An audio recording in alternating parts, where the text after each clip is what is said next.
নমস্কার, লিপি ডিজিটালে আজকে আপনাদের স্বাগত জানাই। আমরা যে পর্বটা শুরু করেছি বাজলো ভোটের ঘণ্টা, এই পর্বে আমরা কিন্তু বিভিন্ন ধরনের অনুষ্ঠান করছি।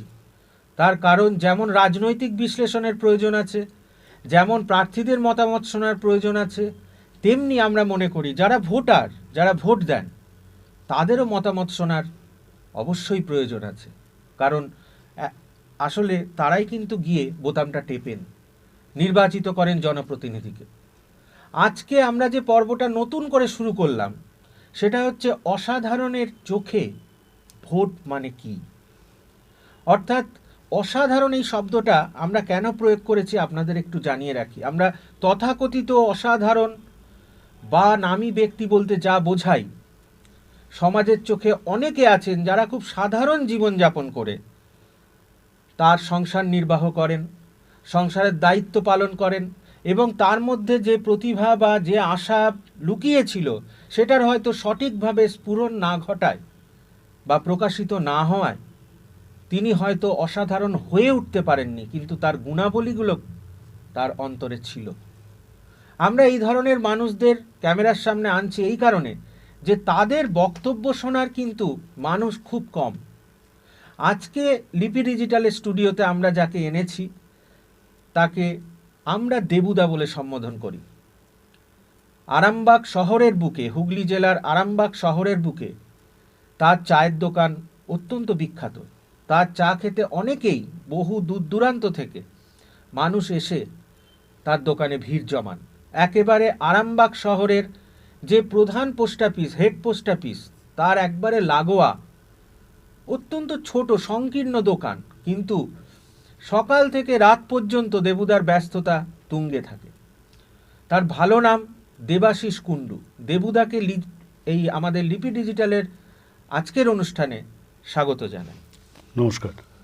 দেবুদার একটু পরিচয় দিয়ে রাখাটা বোধহয় ভালো হবে, কারণ তিনি একেবারেই চায়ের দোকান চালান। তার সেই অর্থে যোগাযোগ থাকলেও তার যে পরিচিতি বা তার যে ব্যাকগ্রাউন্ড বলতে আমরা যেটা বোঝাই, সেইটা অনেকেই হয়তো জানেন না। কারণ চা খেয়ে পয়সা মিটিয়ে তারা চলে যান। কিছু কিছু মানুষ আছেন তারা তার সাথে গল্প করেন, কিছু বিষয়ে আলোচনা হয়, চায়ের দোকানে যেমন হয়, যেটা এখন চায় পে চর্চা বিখ্যাত হয়ে গেছে বিজেপির নেতাদের দৌলতে। সেই রকম চায়ের দোকানে বসেও যে চর্চা হয়, সেই চর্চায় কিন্তু দেবুদাও অংশগ্রহণ করেন।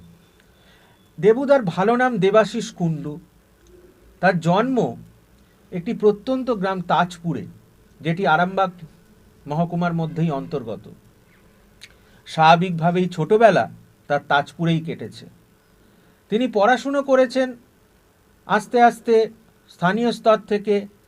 যখন তিনি গ্র্যাজুয়েশন কমপ্লিট করেন তখন তিনি কলকাতার চারুচন্দ্র কলেজে গ্র্যাজুয়েশন করেন বাণিজ্য শাখায়, অর্থাৎ স্নাতক হন বাণিজ্য শাখায়। স্বাভাবিকভাবে এটা ভেবে নেওয়া যায় যে গ্র্যাজুয়েশন কমপ্লিট করার পর সাধারণ মানুষ বা যারা যুবক, বেকার যুবক, তারা চাকরির সন্ধান করে, কিন্তু তার জন্য একটা সময় লাগে, তার জন্য চাকরির একটা পরিষদ দরকার হয়। অর্থাৎ আর্থিক এবং যে সময়, আর্থিক অবস্থা, আর্থিক সচ্ছলতা এবং সময়ের যে একটা বিস্তীর্ণ সময়, সেই সময়টা দেবুদার কপালে জোটেনি। তার কারণ হচ্ছে তাদের বড় ফ্যামিলি। তার দেবুদার ছাড়াও 3 ভাই, 1 দিদি এবং মা বাবা সবাইকে নিয়ে তার ঘাড়ে এসে কিন্তু সংসারের দায়িত্ব পড়ে। তার বাবা ছিলেন কলকাতায় বড়বাজারে ব্যবসার সঙ্গে যুক্ত। আমরা মোটামুটি এইটুকু বলে আমরা প্রথম দেবুদার সাথে আলোচনাটা শুরু করব। আস্তে আস্তে আমি তার সম্পর্কে আরও অনেক কথা আপনাদের জানাবো। প্রথমেই দেবুদার কাছে যে প্রশ্নটা করব সেটা হচ্ছে, আমরা যে বিভিন্ন রকম, তোমার চায়ের দোকানে অনেক রকম লোক আসেন, যারা শিক্ষিত, প্রফেসর থেকে শুরু করে ডাক্তার থেকে শুরু করে বিভিন্ন সরকারি কর্মচারী, কেন্দ্রীয় সরকারি বলতে পোস্ট অফিসের অধিকাংশ মানুষ তোমার কাছে চা খান, এবং তোমার পাশে একটি জোনাল পার্টি অফিস আছে সিপিএমের, সেখানেও বহু ব্যক্তি আসেন, তারাও চা খান। এবং এই যে নানা রকম তোমার কাছে ব্যক্তি আসেন, বিভিন্ন পেশার সাথে যুক্ত এবং বিভিন্ন প্রফেশনে তারা হয়তো বিভিন্ন জায়গায় সুপ্রতিষ্ঠিত, এবং নানা রকম আলোচনা, রাজনৈতিক আলোচনা, যেহেতু আজকে আমাদের বিষয়টা হচ্ছে বাজলো ভোটের ঘন্টা, সেহেতু সেই জায়গায় দাঁড়িয়ে তুমি বহু ভোট দেখেছো আরামবাগের বুকে বা রাজ্যের বুকে, বহু পরিবর্তন, বহু ভোট তুমি দেখেছো। তার আগে তোমাকে জিজ্ঞেস করবো যে দীর্ঘ 34 বছর ধরে বামেদের যখন রাজত্বকাল ছিল, তারপর যখন তৃণমূল কংগ্রেস এলো, যেটা সাধারণ মানুষ, বিপুল সংখ্যক মানুষ ভোট দিয়ে তৃণমূল কংগ্রেসকে ক্ষমতায় আনলো, সেই সময় একজন চা দোকানি হিসেবে, একজন একেবারে চা বিক্রেতা হিসেবে, সামান্য আয়ের মানুষ হিসেবে, যেহেতু তোমার 2 মেয়ে রয়েছে, এক মেয়ে এখন মাস্টার ডিগ্রি করবে, ভর্তি হয়েছে, সাধারণ মানুষ হিসেবে তোমার কি প্রত্যাশা ছিল যে নতুন সরকার আসছে, তাহলে কি আমরা এই পেতে পারি? তোমার কি প্রত্যাশাটা ছিল? দেখুন, সাধারণ মানুষ হিসাবে আমি একটা কথা বলতে পারি, যখন সিপিএম চলে যেয়ে তৃণমূল ক্ষমতায় এলো, তখন তাদের একটা স্লোগান ছিল পরিবর্তন। প্রধান স্লোগান ছিল পরিবর্তন। পরিবর্তন বলতে গেলে শুধু তো রাজনৈতিক প্রেক্ষাপট পরিবর্তন নয়, পরিবর্তনটা হচ্ছে গোটা সমাজটার পরিবর্তন।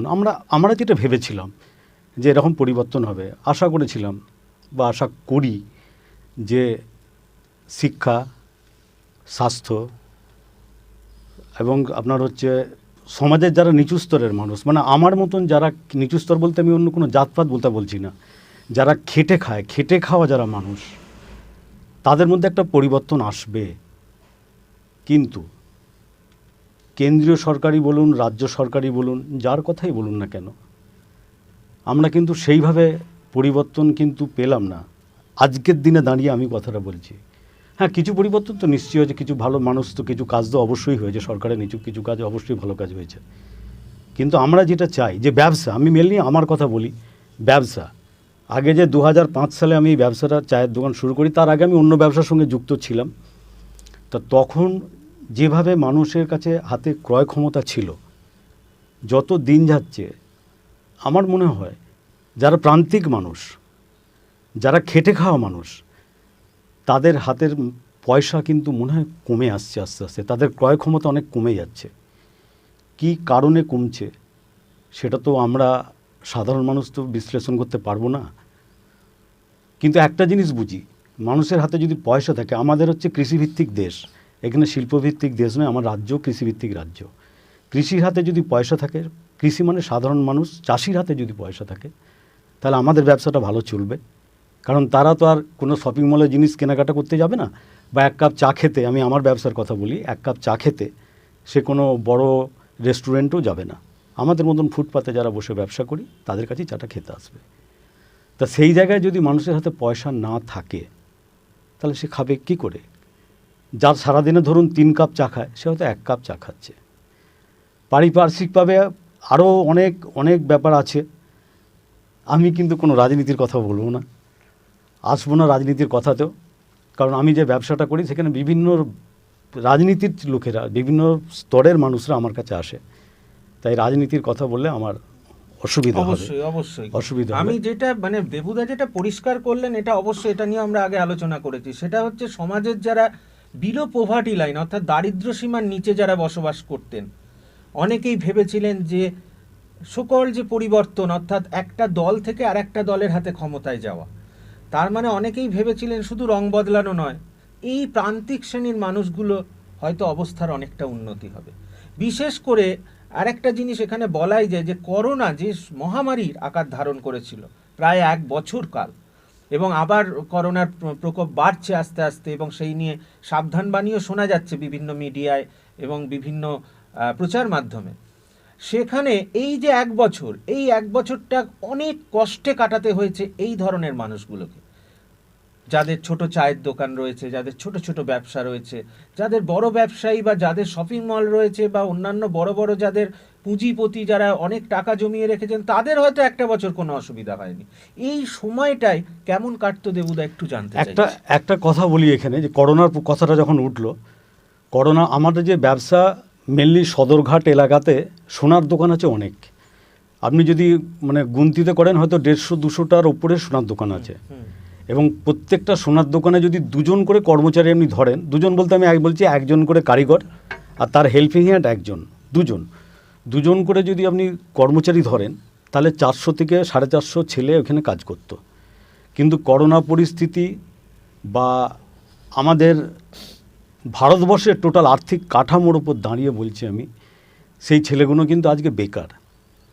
আমার যারা খরিদ্দার ছিল, কাস্টমার ছিল, যে সমস্ত সোনার দোকানের ছেলেরা আমার দোকানে চা খেতে আসতো, আজকে দেখছি তারা একটা করে ফ্লাক্স নিয়ে চা বিক্রি করতে বেরিয়েছে।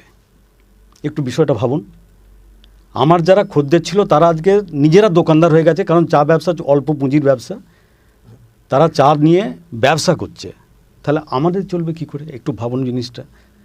তারা করছে, তারাও পেটের তাগিদে করছে। কিছু ছেলে দেখছি যে আনাজ বিক্রি করছে, তারা তো ইচ্ছা করে যাচ্ছেন, একটা সোনার কারিগর, হ্যাঁ, সে তো ইচ্ছা করে আর আনাজ বিক্রি করছে না, চায়ের দোকান করছে, চায়ের দোকান করে রাস্তায় রাস্তায় দোকানে ফেরি করছে না।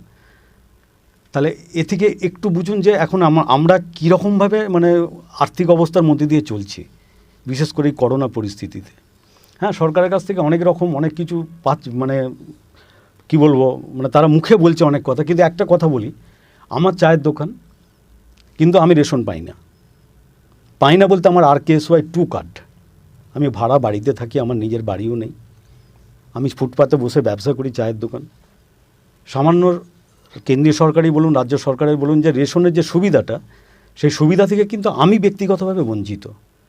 কী কারণে জানি না, RKSY 2 কার্ড আমি 3-4 বার অ্যাপ্লাই করেছি, কিন্তু এখন অবধি তার আমি কোনো সুরাহা পাইনি। এই রিসেন্ট আমাদের মাননীয় মুখ্যমন্ত্রী দুয়ারের সরকার যে প্রকল্পটা করলেন, তাতেও আমি অ্যাপ্লিকেশান দিয়েছি, দেখা যাক কী হয়। এখনও তার কোনো পাইনি কিছু, দেখা যাক কী হয়। হ্যাঁ, দুয়ারের সরকার যখন কথাটা উঠলো, তখন আরেকটা কথা বলে আমি জানি না, আপনার মাধ্যম দিয়ে আমি জানাতে চাইছি যে স্বাস্থ্যসাথী কার্ডটা আমি কিন্তু পাইনি বলতে গেলে আমার নামটাই আসেনি। অবশ্য কথা বলেছি, আমি বলেছে নাকি এসে যাবে, দেখি আশায় রইলাম, দেখা যাক কি হয়। তারপরে সরকার যে প্রকল্পগুলো দিচ্ছে, সেই প্রকল্পগুলো যে ঘোষণা করছে, সেই প্রকল্পগুলো মানুষের কাছে পৌঁছে দেওয়া, অর্থাৎ সাধারণ যাদের প্রয়োজন এই প্রকল্পগুলো, তাদের কাছে পৌঁছে দেওয়ার ক্ষেত্রে কিন্তু কিছু কিছু জায়গায় আমরা যেটা বুঝতে পারছি আলাপ আলোচনা থেকে, যে স্থানীয় জনপ্রতিনিধি বা স্থানীয় যে প্রশাসন, এদের একটা গ্যাপ রয়ে গেছে। এই গ্যাপটা পূরণের জন্যই কিন্তু মমতা বন্দ্যোপাধ্যায় দুয়ারে সরকার চালু করেছিলেন, কারণ তিনি বুঝতে পেরেছিলেন যে এই যে এই গ্যাপটা মেটাতে পারে একমাত্র যদি সরকার নিজে, প্রশাসন নিজে একটা এমন জায়গায় গিয়ে উপস্থিত হয় যেখানে সাধারণ মানুষ এসে তাদের সমস্যার কথা বলতে পারেন। অর্থাৎ একেবারে যে লাল ফিতের সুতোয়, মানে লাল ফিতেতে আটকে পড়া যে কাজগুলো আমরা বাম আমলে দেখতাম, যে বিভিন্ন দেরি হচ্ছে, সময় লাগছে, সেইগুলো যাতে চটজলদি হয়, সেই জন্যই বোধহয় মুখ্যমন্ত্রী এই ধরনের প্রকল্প চালু করেছিলেন, যে দুয়ারে সরকার। যাই হোক, তাতেও কিছু কিছু জায়গায় সাধারণ মানুষ বঞ্চিত হচ্ছেন, সেটা আমরা শুনতে পারলাম বা জানতে পারলাম।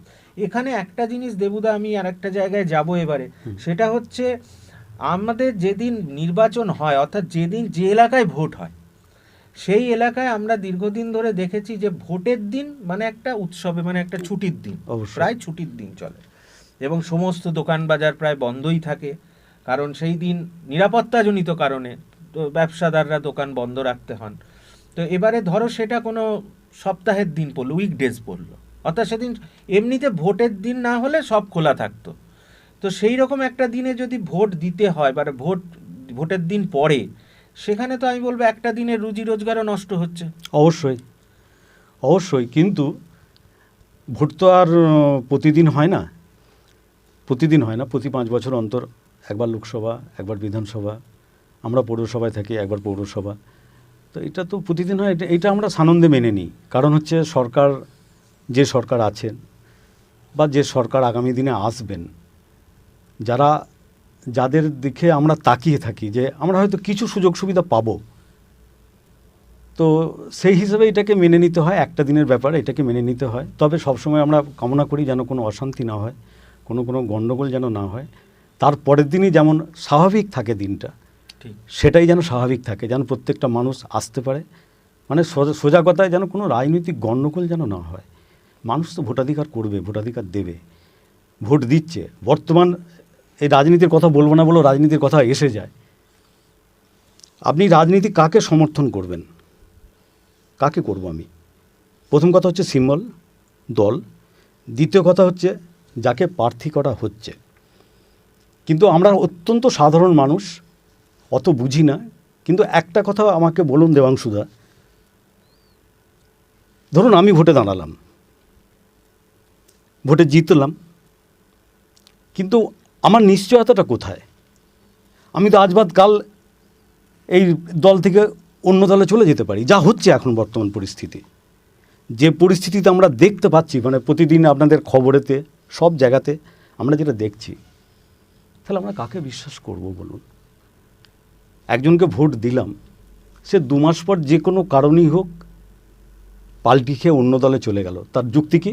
আমি এখানে কাজ করতে পারছি না, আমি লোকের সেবা করতে পারছি না। আরে বাবা, তুমি যদি লোকের সেবা করতে চাও, রাজনীতি ছেড়ে দাও, ছেড়ে দিয়ে একটা স্টেন গান নিয়ে সীমান্তে যে দাঁড়াও, দেশকে রক্ষা করো, দেশের সেবা করো। কই, তুমি তো সেটা করছো না।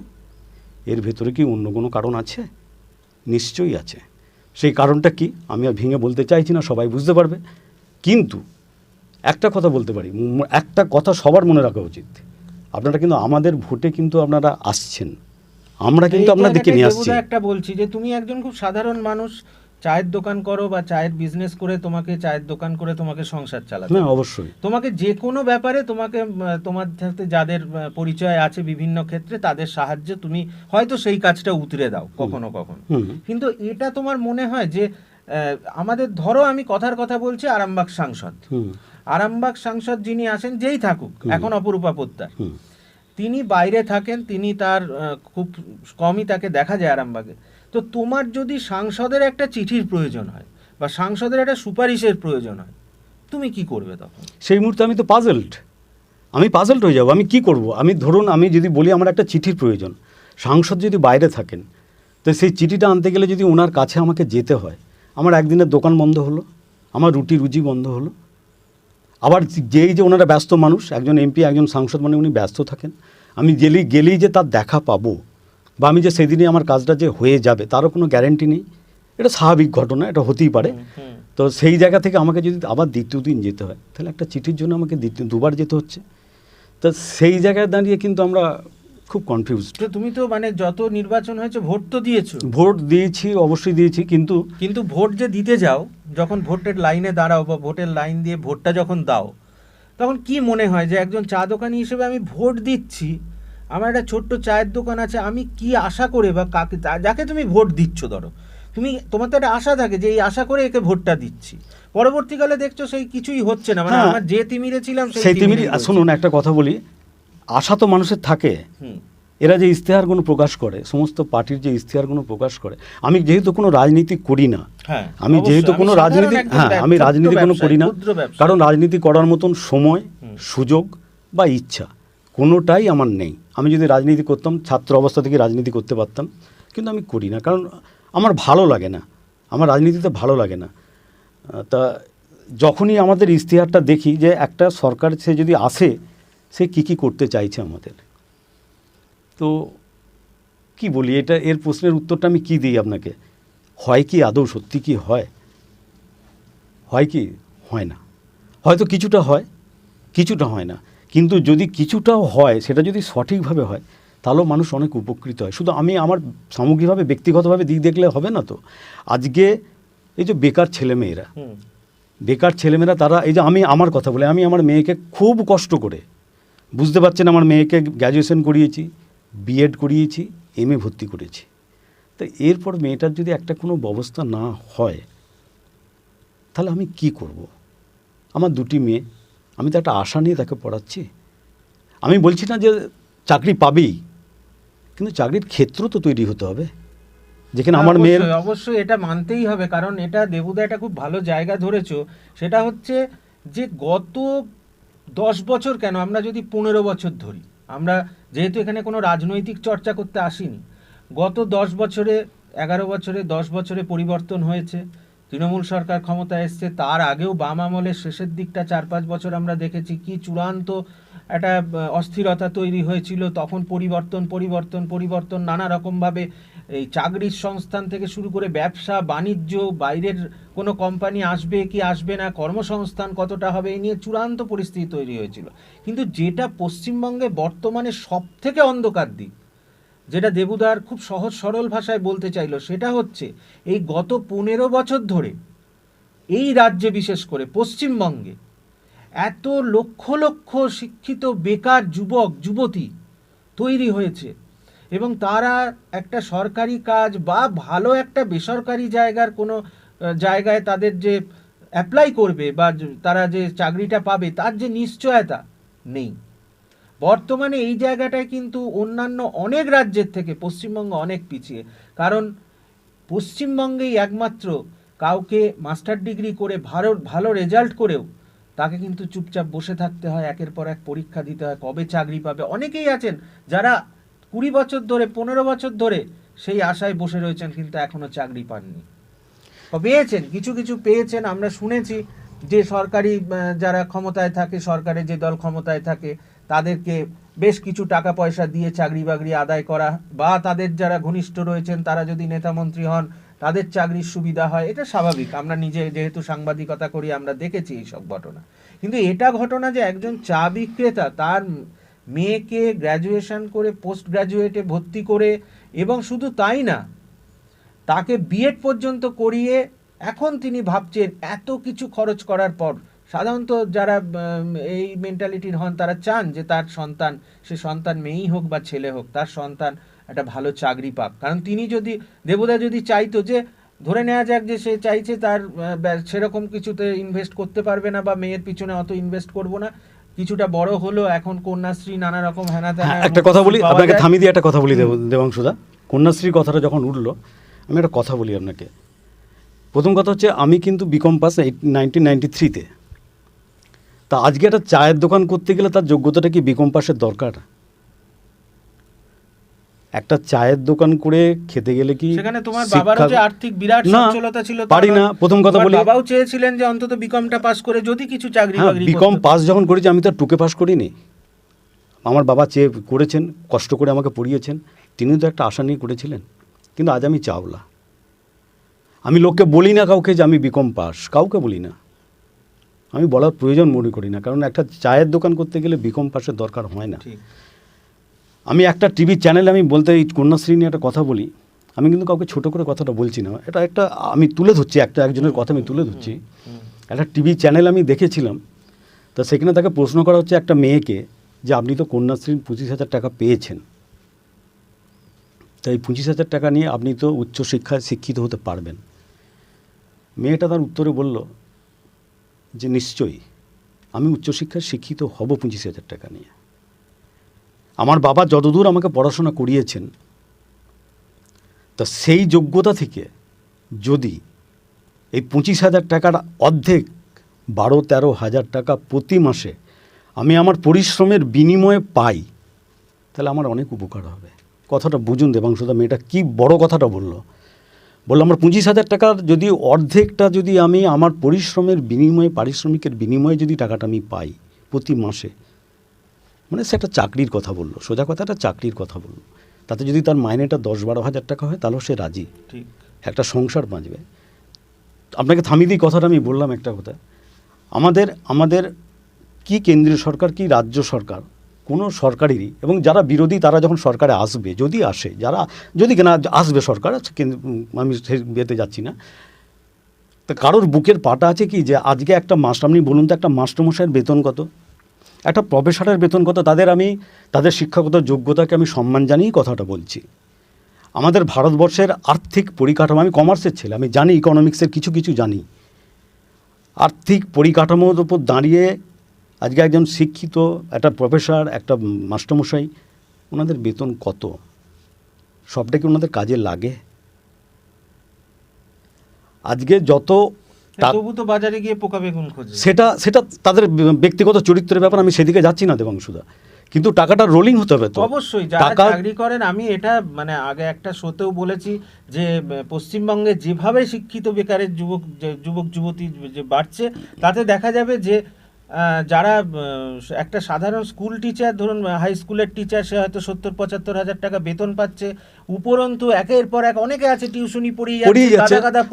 আজকে মাস্টারমশাইদের যদি টিউশনিটা বন্ধ হয়ে যেত, আমার মেয়ে দুটো টিউশনি পড়িয়ে পড়াতে পারত। হ্যাঁ, আমি এই জায়গাটা দেবুদা বলতে যাচ্ছিলাম যে একজন আমাকে বলেছেন, এরকম কথাও 2-3 জন বলেছেন, আমি একটা জায়গায় আলোচনার সময় শুনেছি যে তারা বলেছেন এবার যদি শিক্ষকরা পড়ান বাড়িতে, যারা কোনো হাই স্কুল বা প্রাইমারি স্কুল বা কলেজের কোনো অধ্যাপক পড়ান, আমরা কিন্তু বাড়িতে গিয়ে হামলা চালাই। হামলা চালানোটা উচিত বলে আমি মনে করছি এই মুহূর্তে। কারণ হচ্ছে আমি বললাম তো আপনাকে একটা কথা, যে এক একটা কত মাইনে তারা যদি মা বাবাকে দেখে, আমি ধরে নিচ্ছি মা বাবাকে উনি তারা দেখেন, তাহলে স্বামী স্ত্রী একটা সন্তান কি দুটো সন্তান, মা বাবা, কত বেতন কত তার মাইনে হওয়া উচিত। আজকে কোনো সরকারের এমন বুকের পাটা নেই যে এই ব্যাপারটাকে ব্রেক করে দেবে।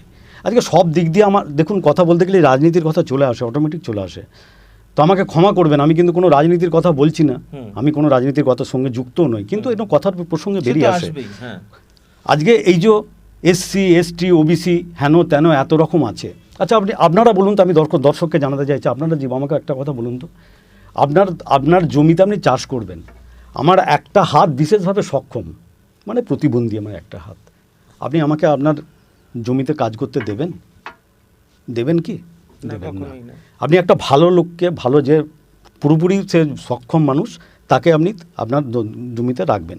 তাহলে সরকার কেন এটা করছে যে এরকমভাবে প্রতিবন্ধীর কথা বাদ দিলাম আমি, এই এসসি এসটি ওবিসি এদের জন্য আপনার চাকরির সংরক্ষণ, এর প্রয়োজনীয়তাটা কী? সেই মণ্ডল কমিশন কবে করে গেছে সেইটাকে ধরে রয়েছে প্রয়োজন। আপনি যদি আপনার জমিতে বা আপনার যখন লেবার লাগছে, আপনি যদি ভালো ছেলেকে নেন, ভালো লোককে নেন, তাহলে সরকার চাকরির ক্ষেত্রে কেন এইটা রাখবে? সে ঠিক আছে, ওই এসসি এসটি তাদেরকে আপনি শিক্ষিত করুন, তাদের তো অনেক বছর ধরে সংরক্ষণ হচ্ছে না, এটা বন্ধ হওয়া উচিত। বছর ধরে সংরক্ষণ চলে যাচ্ছে। দেবাংশুদা, বর্তমান উচিত যে আর্থিক অবস্থা অনুযায়ী তাদের চাকরির, যেটা আমার মনে হয় যে বিলো পভার্টি লাইন যাদের, তাদের একটা সুযোগ দেওয়া উচিত। শুনুন, চাকরির কম্পিটিশন, আমি যেটা বলতে চাইছি, আমার মূল কথাটা হচ্ছে চাকরির কম্পিটিশনে কোনো সংরক্ষণ রাখা উচিত নয়। যারা যোগ্য, হ্যাঁ যারা যোগ্য তারা আসুক। আজকে আমি গ্র্যাজুয়েশন করে একটা চেয়ারে বসছি, আর একজন আমি কাউকে ছোট করছি না, বারবার বলছি, আমি কিন্তু কাউকে ছোট করছি না। আজ একজন চাকরির সংরক্ষণের জন্য তার চেয়ে নিচু কোয়ালিফিকেশনের দিক দিয়ে সে নিচু, মানে ছোট, অতদূর পড়াশোনা সে করে না, কিন্তু তাকে স্যার বলতে হচ্ছে। ভাবুন বিষয়টা ভাবুন, ভাবার সময় এসেছে, বর্তমানে এতে ভাবার সময় এসেছে। ঠিক আছে, যারা আর্থিকভাবে অনগ্রসর তাদেরকে আপনার সুযোগ দিন, তারা পড়াশোনা করুক, সব তাদেরকে সব সুযোগ দিন, তারা লেখাপড়া শিখুক, ভালো মানে আসুক, কিন্তু মূল কম্পিটিশান যেখানে চাকরির জায়গায়, সেইখানে কেন তাদেরকে নয় হবে? তারা আসুক, কম্পিটিশানে এসে পরীক্ষা দিক, যেমন নিয়ম আছে, পরীক্ষায় সে পাশ করে সে চাকরি করুক। অবশ্যই, মানে এই যে জায়গাটা, অর্থাৎ চাকরির নিশ্চয়তা অনিশ্চয়তা বা আমাদের আর্থিক পরিকাঠামো, নানান রকম দিক কিন্তু দেবুদার কথায় উঠে আসছে এবং আমাদের সেগুলো ভাবাচ্ছে। আশা করি যারা বিজ্ঞ ব্যক্তি, যারা অনেক বড় বড় পোস্টে আছেন বা শিক্ষক, প্রফেসর বা বিভিন্ন সরকারি চাকরিজীবী আছেন, তারাও নিশ্চয়ই ভাবছেন যে কথাগুলো যিনি বলছেন তিনি কিন্তু খুব একটা অযৌক্তিক কথা বলছেন না। তার কারণ তিনি যতই তার ইনকাম কম হোক, তিনি খেটে সারা দিন পরিশ্রম করে, রোদ ঝড় জল বৃষ্টিতে, ছোট্ট একটা চায়ের দোকান, আপনাদের সেই চায়ের দোকানটা দেখাতে পারলে ভালো হতো, একেবারে ছোট, মানে 3 ফুট বাই 3 ফুট এরকম একটা জায়গায় দাঁড়িয়ে তিনি প্রতিদিন চা বিক্রি করেন। যেদিন আসেন না সেদিন 1 পয়সাও পান না, অর্থাৎ ডেলি লেবারের মতো, তাকে ডেলি লেবারই বলা চলে। একটা ডেলি লেবারেরও যে ইনকাম হয় সেটাও অত্যন্ত খেটে কিন্তু তাদের ইনকাম করতে হয়। অথচ এই যে পরিশ্রম বা দৈহিক বা মানসিক কায়িক যাই বলুন না কেন, সেখানে যারা সরকারি বা উচ্চ বেসরকারির যারা অত্যন্ত হাই লেভেলে কাজ করেন, বা এই বিশেষ করে রাজ্য এবং কেন্দ্রীয় সরকারের ক্ষেত্রে আমরা দেখেছি তাদের মধ্যে বেতনের পরিকাঠামোর কিছুটা তফাৎ আছে ঠিকই, তবুও যতটুকু পান সেইটা কিন্তু তাদের যে পরিশ্রম, যেটা দেবুদা বোঝাতে চাইছেন, অর্থাৎ পরিশ্রম, অধ্যাবসায়, তার ডিগ্রি, শিক্ষাগত যোগ্যতা, তার কর্মক্ষমতা সব যদি ধরা হয়, তার ইন্টেলিজেন্সি সব যদি ধরা হয়, তাতেও দেখা যাবে যে এই রাজ্যের কেন বলবো, সারা দেশের অন্তত 70 থেকে 80% মানুষ প্রতারিত। তাদের যা পাওয়ার যোগ্যতা তারা সেটা পাচ্ছেন না। এইখান থেকে আমরা একটু অন্যদিকে যাব এবার, তার কারণ সেই জায়গাটা না গেলে দেবুদাকে সম্পূর্ণ জানা হবে না। সেটা হচ্ছে, প্রথমেই আমরা বলেছিলাম গ্র্যাজুয়েশন করার পর তিনি কলকাতাতে আরামবাগে চলে আসেন এবং আরামবাগে এসে আস্তে আস্তে একটি ব্যবসা দাঁড় করান এবং সেগুলো ভাইদের হাতে ছেড়ে দেন। শেষকালে নিজের চায়ের দোকান শুরু করেন। চায়ের দোকানের আগে অবশ্য তিনি হকারিও করতেন, লজেন্স বিক্রি করতেন ঘুরে ঘুরে কাঁচের বয়াম নিয়ে।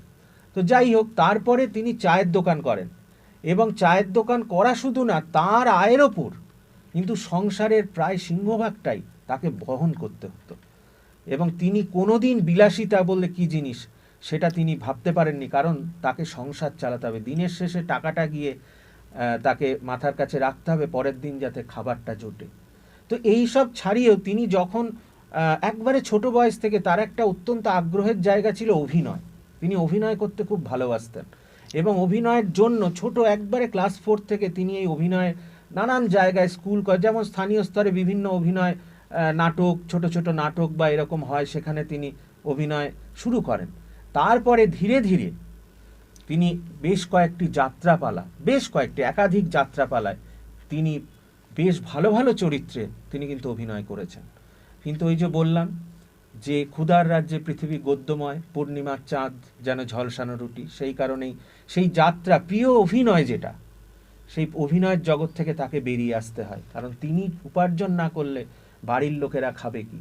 তিনি সেই সময় যে বিখ্যাত কয়েকটি যাত্রাপালায় অভিনয় করেছিলেন, সেগুলোর মধ্যে অন্যতম হচ্ছে আজকের মির্জাফর, মা বিক্রির মামলা, একটি পয়সা, পরশ পাথর, এরকম বহু বিখ্যাত যাত্রায় তিনি অভিনয় করেছেন। এখানে আমি এই জায়গাটাতেই দেবুদাকে জিজ্ঞেস করব যে তুমি যখন যাত্রা করতে, তুমি যখন মেকআপ করে যাত্রার মঞ্চে যেতে, তোমার তো তুমি যে অভিনয় করছো বা যার চরিত্রে করছো, সেটা তখন মনে হতো আমি নিজে সেরকম। তো এরকম কোনো রাজা বা বাদশাহ বা এই ধরনের কোনো চরিত্রে অভিনয় করেছো কোনো দিন? মানে একটু যারা ধরো আমি রহিস আদমি, মানে একটু পয়সা করি আছে, এরকম কোনো চরিত্রে? দেখুন, অভিনয় করতে গেলে তো এক ধরনের অভিনয় তো নয়, বিভিন্ন টাইপের চরিত্রে অভিনয় করা হয়েছে। যেমন আপনি আমাকে যেমন বলেন আজকের মির্জাফর বইটা, আজকের মির্জাফরে আমি যে অভিনয়টা করেছিলাম সেটা হচ্ছে একটা এমএলএর চরিত্র। বাহ, একটা এমএলএর চরিত্র, একদম লুচ্চা, মানে যেটা বলা হয় লুচ্চা, বদমাইশ এবং মানে চরিত্রহীন একটা চরিত্র, এমএলএর চরিত্র। দেখবেন যারা আজকের মির্জাফর দেখেছেন, মদন মল্লিকের চরিত্রটা করেছিলাম, একটা এমএলএর চরিত্র। আচ্ছা, কোনো ডায়লগ মনে আছে তোমার, মানে যে কোনো যাত্রাপালার? ধরো মানে আজকের মির্জাফরে ডায়লগটাই আমি এখানে দাঁড়িয়ে বলতে পারবো না, এত লুচ্চা ডাইরেক্ট মানে ছিল, বলতে পারবো না। কোনো একটা ক্যারেক্টার আমি একটা কথা বলি যেটা বর্তমান রাজনীতির সঙ্গে অনেকটা প্রাসঙ্গিক হবে। মানে রাজনীতি করতে গেলে এখন যেমন দেখছি ধর্ম, দেখুন দেবাংশুদা, প্রত্যেকটা কথা কিন্তু আমরা রাজনীতির সঙ্গে কিন্তু ওতপ্রোতভাবে জড়িত, মানে আমি রাজনীতি সাধারণ মানুষকে জড়িয়ে ফেলেছি। হ্যাঁ। তো ধর্ম, এখন ধর্ম নিয়ে রাজনীতি হচ্ছে, আমরা দেখতে পাচ্ছি বিভিন্ন নেতা নেত্রী বিভিন্ন রকম তারা মঞ্চে উঠে প্রকাশ্যে রাজনীতির মানে ধর্মের কথা বলছে। তো আমি এরকম একটা যাত্রা করেছিলাম, রাজনীতি নয়, মানে ধর্ম নিয়ে নয়, কিন্তু তার একটা ডায়লগ ছিল। আপনি যখন ডায়লগটা জানতে চাইলেন, মানে যে চরিত্রটা ছিল, চরিত্রটা একটা সংসারে সে হঠাৎ জানতে পারে ছেলেটি যে মা বাবা তাকে মানুষ করছে সেই মা বাবাটা তার নয়। তাহলে সে কে? হিন্দু, মুসলমান, শিখ, সে কে? নাকি তার বাবা, মানে আমরা যেটাকে বেজন্মা বলি, কুড়িয়ে পাওয়া ছেলে, সেরকম কেউ। তা যখন তার আসছে কথাটা, যখন সিনটা আসছে, আমি সিনটা বলছি, ডায়লগটা বলছে, আমি যদি অসতী মায়ের গর্ভে জন্মে আমার দেহের রক্ত যদি লাল হয়, তাহলে সতীলক্ষ্মী মায়ের গর্ভে জন্মে তোমাদের দেহের রক্ত নীল, হলুদ, সবুজ, কালো, সাদা না হয়ে আমার মতো লাল হলো কেন? এরপর আরও ডায়লগটা আছে, ঠিক ঠিক ঠিক, আরও ডায়লগটা আছে। ধর্ম যাই থাকুক, জাতকাত, আমরা তো একটা মানুষ, তো আমরা মানুষ, আমাদের বড় পরিচয় হচ্ছে আমরা মানুষ, এর চেয়ে তো বড় পরিচয় আমাদের কিছু নেই। এইবার আপনি জাতপাত যাই বলুন, যে জাত ধর্ম নিষে থাকুক না তারা, কি যায় এসে? আমি দেখেছি, আমার ছোটোবেলার কথা একটা মনে পড়ছে আমরা এই মুহূর্তে। আমার বাড়ির আর্থিক অবস্থা যে খুব খারাপ বলবো তা নয়, তো আমাদের যে জমি জায়গা যারা চাষ করতো, তো সে সকালবেলা এসে চা খেত, কাপটা ধুয়ে দিত, চা খেয়ে তার কাপটাকে ধুয়ে দিত। আমার চোখে দেখা এটা, আমার দাদুর আমলের কথা বলছি, এটা আমার যখন দাদু ছিলেন। তা একদিন আমার বাবা দেখলাম তার প্রতিবাদ করলো, বললো কেষ্ট, মানে ভদ্রলোকের নাম ছিল কেষ্ট, আমার নামটা মনে পড়ে গেল। কেষ্টদা, তুমি কিন্তু কাপটা ধোবে না, কাপটা রাখো, তুমি ধোবে না কাপটা। তাহলে কি যায় আসে জাত পাত, কেন, কিসের জন্যে? আমরা যখন মঞ্চে অভিনয় করি, যে অভিনয়টা করি, আমি হিন্দু সেজেছি, আমি মুসলমান সেজেছি, আমি আবার সাধুও সেজেছি, আবার চোরও সেজেছি। মঞ্চে অভিনয় করতে গেলে বিভিন্ন রকম বিভিন্ন ক্যারেক্টার করতে হয়। তো সেই জায়গা থেকে একটা জিনিসই বুঝেছি, সত্যের জয় হয়। প্রত্যেকটা আমাদের অভিনয়, যাত্রা, সিনেমা, নাটক, সিরিয়াল, যাতেই যান, দেখবেন শেষ পর্যন্ত কিন্তু সত্যের জয় হয়। অবশ্যম্ভাবী। এটা সাহিত্য যারা করেন, যারা সাহিত্যিক বা আপনি নিজেদের চোখে দেখুন, হ্যাঁ, পাপ পুণ্য বলে যে কথাগুলো থাকে, আমি জানি না পাপ পুণ্য, আমি কি বলবো, ঈশ্বর বিশ্বাসী বলবো না ঈশ্বর অবিশ্বাসী বলবো জানি না। তবে একটা কথা বলতে পারি, আমি দোকানে ধূপ দিই না। যেদিন থেকে আমি এঁটো গ্লাসটা হাতে নিয়েছি, চায়ের দোকান করেছি, সাংসারিক কারণে, বিভিন্ন রকম কারণে হয়তো আমাকে বাসে বাসে হকারিও করতে হয়েছে। আমি এখানে করতে পারতাম না লজ্জায়, আমি বাঁকুড়ায় চলে গেছিলাম। খুব ভালো জায়গা, ওখানকার মানুষজন খুব ভালো, খুব ভালো মানুষ। তো বাঁকুড়ায় যে বাসে বাসে আমি হকারি করেছি, অনেক লোকের সঙ্গে মিশেছি, ওদের ভালোবাসা পেয়েছি। আমি বাসে উঠে কিছু বলতে পারতাম না, দাদা লজেন্স নেবেন কিছু বলতে পারতাম না। শুধু লজেন্সের জারটা নিয়ে দাঁড়াতাম, বাসের এক ধার থেকে আরেক ধারে যেতাম, আমার বিক্রি হয়ে যেত। এরকম দীর্ঘ 3 বছর আমি করেছি। এবার কেন করেছি, কী জন্য করেছি, আমি সেদিকে যাচ্ছি না। এই হকারি করতে করতেই চায়ের দোকানটা করলাম। এখানেও প্রচুর মানুষের আসা যাওয়া, সবটাই তো অভিনয় দেবাংশুদা। না আচ্ছা দেবুদা, তোমার এই যে চায়ের দোকান তুমি যে বলছো এতদিন হয়ে গেল, ধরো প্রায় তুমি 2005 সালে বোধহয় চায়ের দোকান শুরু করেছো, মানে দীর্ঘ 16 বছর। হ্যাঁ, 16 বছর। তোমার পাশেই একটা দলীয় কার্যালয় আছে। হ্যাঁ। সেখানে তোমার ধরো যারা রাজত্ব যখন চলছে, তো শেষ দিকের প্রায় 5-6 বছর তুমি পেয়েছো। তারপরে তো এখনো তো রয়েছে, অনেক বাধা বিঘ্ন ঘটিয়েও অফিসটা টিকে রয়েছে। হ্যাঁ। তো এখানে দেখো দেবুদা, তোমার হাতে চা খেয়েছেন আমি যতটুকু জানি ত্রিপুরার মুখ্যমন্ত্রী মানিক সরকার, আমি চা দিয়েছি, চা দিয়েছো তুমি নিজে, রবীন দেবকে দিয়েছো। তুমি ওই পার্টি অফিসে যারা আসতেন, সুশান্ত ঘোষ বহু আলোচিত ব্যক্তি ছিল সিপিএম এর, তাকে দিয়েছো। অনিল বসুকে দিয়েছো। অনিল বসু তো 2005 থেকে 2011 উনি ছিলেন, উনি আসতেন এবং সকালবেলা এসে আমার দোকানের উল্টো দিকে একটা দোকান ছিল, সে তো তার সামনে একটা পাটা ছিল, ওইখানটা বসতেন, বসে চা খেতেন সকালের দিকে। এবার তোমার দোকানে মানে শুধু পার্টির কেন, তোমার তৃণমূলেরও অনেক লোক আসেন, খান, বিজেপিরও আসেন, অবশ্যই। এই যে ধরো যখন চা দোকানে এসে হঠাৎ করে চা, মানে তোমাকে চাটা দিতে হচ্ছে, ধরো খুব রাজ্য স্তরের খুব বিখ্যাত, বা এই যে ধরো ত্রিপুরার মুখ্যমন্ত্রীকে তুমি চা দিচ্ছ, তোমার তখন মনে হয় না যে একটা সেলফি তুলে রাখি বা একটা ফটো তুলে? না, তখন তো এত মোবাইলের ব্যবস্থা ছিল না, এত মোবাইল ছিল না, আমার কাছে তো মোবাইল ছিলই না তখন। আর আপনি একটু খেয়াল করে দেখুন, 2005 থেকে 11-র মধ্যে এত মোবাইলের ব্যবহার ছিল না। থাকলে আমি তো অবশ্যই রাখতাম, অবশ্যই একটা সেলফি রাখতাম। তবে একটা বিচিত্র অভিজ্ঞতা, বুঝলেন, একটা ভালো অভিজ্ঞতা বলি আমি। ওনারা রাজনৈতিক মতাদর্শে যা রাজনীতি মানুষই হন না কেন, একজন মুখ্যমন্ত্রী মানে সম্মানীয় ব্যক্তি। আমাদের একজন মানে সাধারণ নাগরিক হিসাবে একজন মুখ্যমন্ত্রী, একজন প্রধানমন্ত্রী, ওনাদেরকে রেসপেক্ট করা উচিত। আমি রেসপেক্ট করি, অবশ্যই করি। তো সেই হিসাবে একটা বলতে পারেন আমার একটা মেমোরেবল ডে। সুতরাং মানে দেবুদার যেটা হয় যে একেবারে সেই 5 টাকার চা, যেহেতু 5 টাকার চা খেতে যিনি আসেন তার হাতে হয়তো 10 টাকা পুঁজি আছে, সে 5 টাকার চা খাচ্ছে, বিস্কুটটা খাওয়ার হয়তো ক্ষমতা নেই। আবার এমন মানুষও আসেন যাদের ওই সময়টা ওই জায়গাটায় না গেলে ঠিক ভালো লাগে না। আমি এরকম প্রচুর মানুষ দেখেছি। এটা শুধু দেবুদার চায়ের দোকান বলে না, বিখ্যাত বিভিন্ন জায়গায়, কলকাতা থেকে শুরু করে বিভিন্ন জেলায় যে চায়ের দোকানগুলো ইতিমধ্যে নাম করা চায়ের দোকান হিসেবে খ্যাত, সেখানে দেখা যায় যে এই যে চর্চা, চায়ের দোকানে বসে যে আলাপ আলোচনা নানা রকমের, সেখান থেকে কিন্তু যিনি চা বিক্রি করছেন তিনি হয়তো কান খোলা রাখেন না, তাদের সবসময় চা করে যেতে হয়। কিন্তু দেবুদা সেরকম নন। দেবুদাকে দেখেছি হাসি মুখে চা দিতে দিতে তাদের কথাও যেমন শোনেন, মাঝে মাঝে দু একটা অত্যন্ত মূল্যবান মন্তব্য করে বসেন।